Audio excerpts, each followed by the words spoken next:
Përshëndetje. Të hënët kur qytetarët të marrin urbanin për të shkuar në destinacion, duhet të kenë mundësinë që të paguajnë me kartë për biletën që ata marrin. Po kështu, pushuesit, kur shkojnë në një bujtin, hotel apo një strukturë tjetër, gjithashtu duhet ju jepet e drejta që të paguajnë me kartë.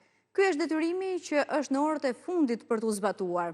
Por cila do t'jenë përfitimet, a ka kosto dhe çfarë benefitesh kanë qytetarët? Pikërisht për këtë do të diskutojmë ditën e sotme me ekspertin e ekonomisë zotin Ergis Sefa, me kryetarin e shoqatës së transportit publik zoti Dashnor Memaj dhe pak më vonë të na bashkohet edhe kryetari i shoqatës së bujtinave dhe restoranteve zoti Kujtim Dervishi. Zoti Memaj, faleminderit që në studio, zoti Sefa, mirë se erdhët. Do ta nisim fillimisht me një detyrim që u vendos në ligjin për procedurat tatimore në paketën fiskale të vitit të kaluar e që nisi zbatimin zyrtarisht në janar të këtij viti, por me efekt nga 1 qershori 2026.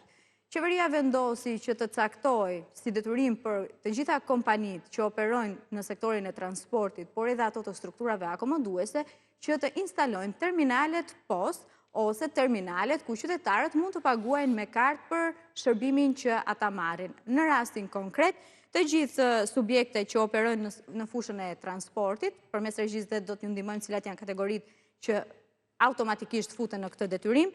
Në sektorin e transportit do të futet i gjithë transporti urban, transporti ndërurban, transporti ndërqytetas, taksit edhe të gjitha kategoritë e tjera.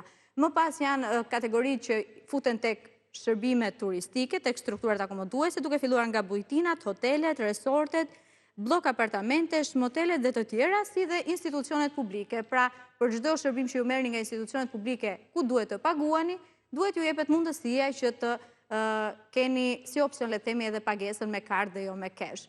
Zoti Memaj, fillimisht me ju, pagesë me kartë dhe jo me kesh edhe për biletën e urbanit, qoftë urbani brenda qytetit, qoftë për nisjet nga Tirana drejt qyteteve të tjera apo anasjelltas. Sa gati jemi?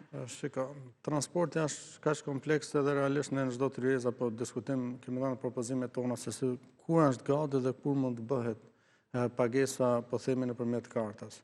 Ne aktualisht nuk kemi një sistem të fiskalizuar momental të transportit, që do të thotë nëse sot ne japim qytetarët një biletë fizike tradicionale, i themi atë që mund ta paguajë nëpërmjet kartës bankare, që do të thotë ka një hendek midis lidhjes së veprimeve në kontabilitet, sepse në shumë subjekte tregtare ne tani më e dimë që kur paguan është mundësia kesh me kartë apo me bankë, si do të lidhen veprimet.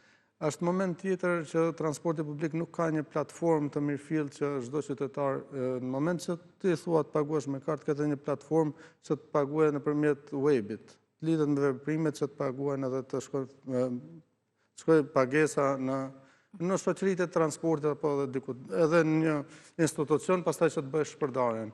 Ne infrastrukturën akoma nuk e kemi gati, por ajo që realisht është kërkuar nga institucionet të bëhet një periudhë tranzitore, pa penalitete, që të filloj një herë me, po themi, me taksit, të shikoj se si do jetë, të filloj me transportin ndërqytetas, i cili ka dhe fluksin jo të lartë si transporti urban, pastaj të fitojmë eksperiencë edhe momentin e duhur që të ndërtojmë edhe platforma, edhe të bëjmë edhe biletën e fiskalizuar elektronike në transportin urban.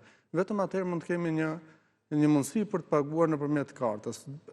Pjesë tjetër që është e paqartë dhe mbetet për të diskutuar edhe e kemi çuar edhe në shkresat përkatëse në institucionet, kujt do i takojnë kostot. Se ne e dim tani më që çdo transakcion ka një kosto, po themi, transakcion edhe një bilet 40 lekë që ka një komision nga 2 deri në 2.7% dhe për kartat cilat janë ndërkombëtare ka edhe më shumë.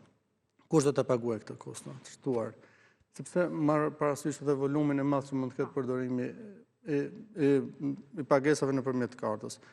Po si cili do të vinë në autobus, ku do të jetë dhe si do të funksionojë? A do të ketë komisione mirëmbajtje mujore? Zoti Memaj, ju kur i keni kërkuar këto shpjegime? Sa kohë do të thënë, sepse është një periudhë rreth 5 mujore për shtatje nga janari deri më tani që ne që në fillim kur është domethënë diku nga marsi, sepse ndodhen shumë gjëra në transportin publik dhe ne ishim të fokusuar te kriza që cilën po përjetonte.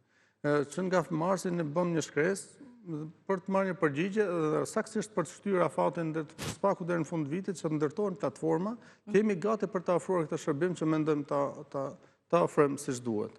Pastaj bëm edhe një shkresë tjetër tani në fillim të majit, nuk ka se morëm një përgjigje konkrete nga institucione, vetëm na është thënë që nuk do të ketë shtyrje afati, po thjesht nuk do të merren penalitete për operatorët cilët nuk do ta zbatojnë këtë deri në një periudhë të caktuar. Por kjo është një periudhë tranzitore që mendojmë se të përgatitim edhe ne, dim se si do të funksionojë, dim ku do të takojnë kostot, se është një çmim bilete 40 lekë. Nëse do të shtohet bara, po themi e posit, bara, sepse posi nuk funksionon pa internet, pa Wi-Fi. Nëse do të ketë edhe një Wi-Fi, duhet për çdo autobus të kesh edhe internet në autobus. Duhet edhe stafi më i kualifikuar, sepse ne dim tani më që ne kemi faturinë që mezi, sidomos transportin urban, me shumë vështirësi mbledhen edhe ato pagesa. Zoti Sefa, jemi gati për të kaluar, për të bërë një hap të tillë, le të themi, nga pagesa me kesh për një bilet urbani 40 lekë tek pagesa me kartë, po për të njëjtën vlerë. Pra, ky nuk është një detyrim që i thotë qytetari do paguash vetëm me kartë, por është një opsion. Jemi gati? Në aspektin e sektorit transportit, besoj se parafolisi shpjegoi shumë qartë që kanë vështirësitë e veta, sidomos në rast në transportit urban. Por, nga ana tjetër, janë disa hapa teknologjik të cilët duhen kryer, duhen bërë dhe nuk mund pritet një kohë pafund. Si pasojë edhe procesit integrimit janë disa detyrime që ne duhet t'i vëjmë përpara. Dhe mundësia e pagesës me paranë digjitale ose digitalizimin e pagesave në përgjithësi është një element që jo vetëm që është kërkesë e Bashkimit Evropian, por është një element që ka filluar të përhapet edhe në shumë sektorë tjerë të ekonomisë, dhe normalisht